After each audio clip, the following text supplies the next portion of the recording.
number 3. What a champion! What a champion! On the bike, it is pure ruthlessness, but with a light touch. The way he behaves on and off the bike, it is greatness, but it is carried out with a smile. The delight in his own ability, we can all share in it, Tadej Pogacar. This moment has enlivened the Giro d'Italia. It's what we all came to see, I think. They stand, they wave, and they salute a 21st century cycling marvel. A story that could be written by only one man here in Italy over the last 3 weeks. The incomparable Tadej Pogacar completes the journey. Absolutely wonderful scenes here. Look at that crowning moment for Tadej Pogacar as he lifts his Colnago Rosa bike above his head. He's done it. He's done it. He's done it again. Thank you. Thank you so much.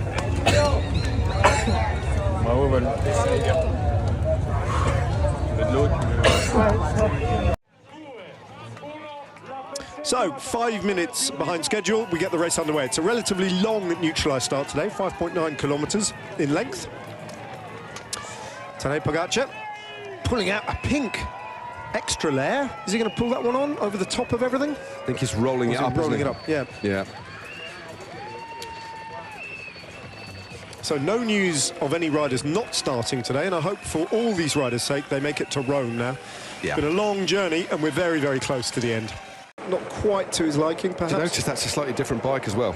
So that's an all-pink one. He had pink decals on it yesterday, but that's all pink, so slightly different looking bike. Maybe it's not quite adjusted right.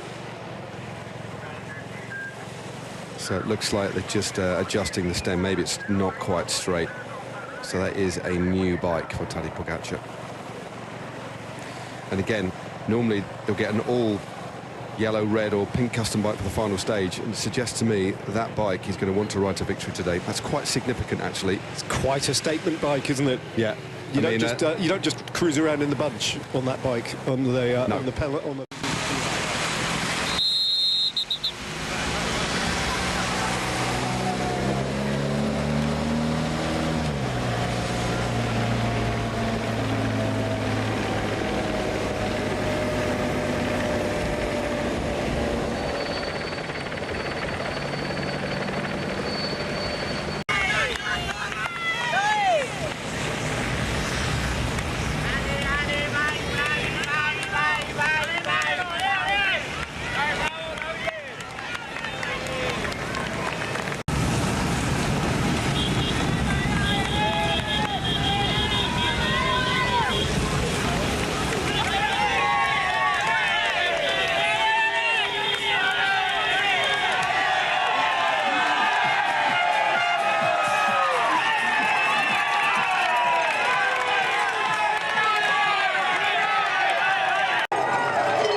you know, there's quite a few Euros. It's less about the points, I think. Yeah. More about the cash prize that's spread amongst the team. As we saw a...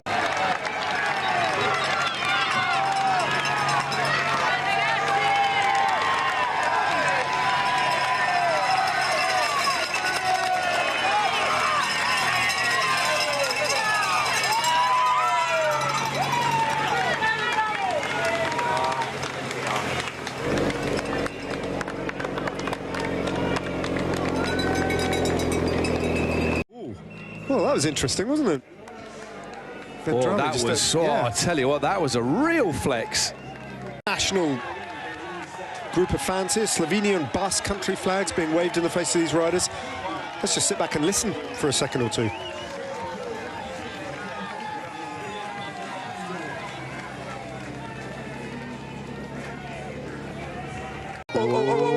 Trouble Zana, for Zana. top 10. So there's an opportunity for Jan Geert now, if he can hold in to eat into the time gap that he's got to try and make up to take 9th place from... And Connor Swift as well, doing a superb performance today. Pogacar issuing instructions. Yeah. What does he want from Vegard Stakkerlengen? Yeah, a stuffed fox. With a pink neckerchief. On a plinth. Yep, being held aloft by a man with a pink trilby on. Only could this happen in the sport of cycling. Yeah. He obviously thought that through this morning. He thought, I'll tell you what, I think I'll take the fox up onto the mountain. Yeah, put a scarf on it and run behind the leaders. Fantastic. Over the top of this climb, just gaps the Belgian with consummate, insolent ease. And Pellizzari attacking from the peloton with his teammate on his wheel now, gets ready for the descent. He takes 40 points, he moves comfortably clear into 2nd place.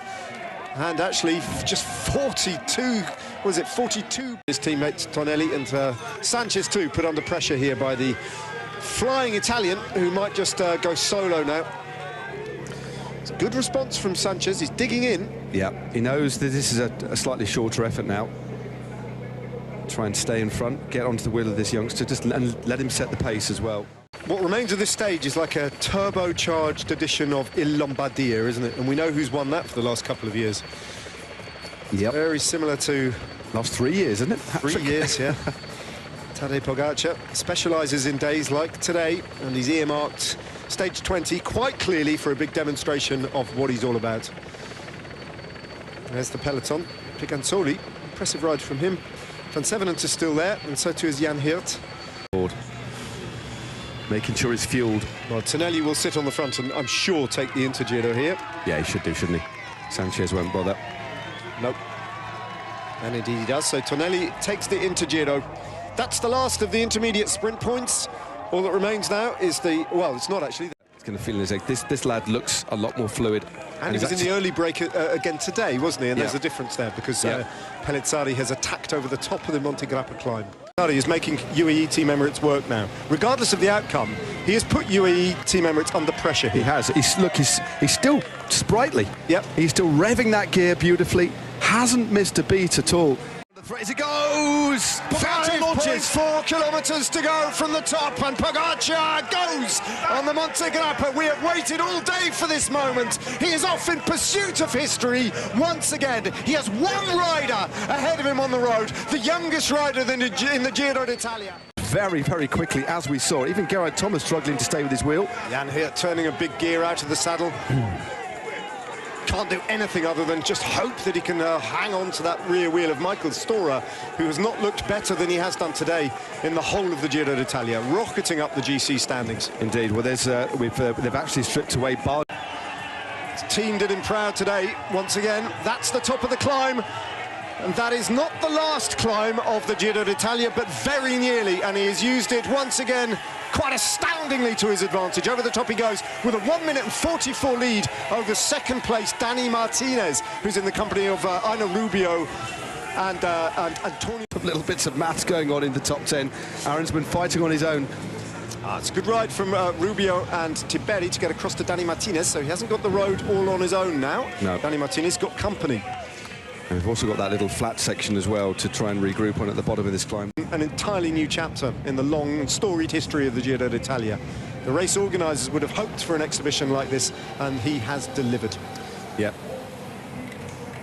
All the eyes of the world on the man in pink, and in turn, of course, on the Giro d'Italia.